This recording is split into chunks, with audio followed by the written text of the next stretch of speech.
کشمیر پر بھارتی قبضے کے خلاف روس کے دارالحکومت ماسکو میں بھی یوم سیاہ کشمیر کی تقریب منعقد ہوئی، جس میں پاکستانی کمیونٹی، مصنفین اور صحافیوں سمیت اہم شخصیات نے شرکت کی۔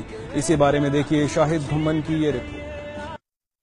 پاکستانی سفارت خانے ماسکو کے زیر اہتمام یوم سیاہ کشمیر کی مناسبت سے سفیر پاکستان قاضی خلیل اللہ کی رہائش گاہ پر تقریب منعقد ہوئی۔ پاکستان کمیونٹی کی اہم شخصیات ملک شہباز، خلیل الرحمان، اوورسیز پاکستان بلوچ یونٹی کے سربراہ ڈاکٹر جمعہ خان مری، OPBU کشمیر کے کوارڈینیٹر اشتیاق حمدانی نے شرکت کی۔ ان کے علاوہ روسی طلباء، صحافی اور مصنفین بھی شریک ہوئے۔ اس موقع پر بھارتی ظلم و ستم پر مبنی دستاویزی فلم بھی دکھائی گئی۔ تقریب سے خطاب اور میڈیا سے گفتگو میں پاکستانی سفیر قاضی خلیل اور دیگر کا کہنا تھا، مقبوضہ کشمیر میں بھارتی فوج کی جانب سے انسانیت سوز مظالم کی مثال کہیں نہیں ملتی۔ انہوں نے مطالبہ کیا کہ مسئلہ کشمیر اقوام متحدہ کی قراردادوں کے مطابق حل کیا جائے۔ 70 سال سے وہ ظلم کر رہے ہیں اور ان کی 70 سال کی ظلم کی وجہ سے آج تک جو ہے نہ وہ اس میں کوئی کامیابی حاصل کر سکے ہیں اور نہ انشاءاللہ کر سکیں گے۔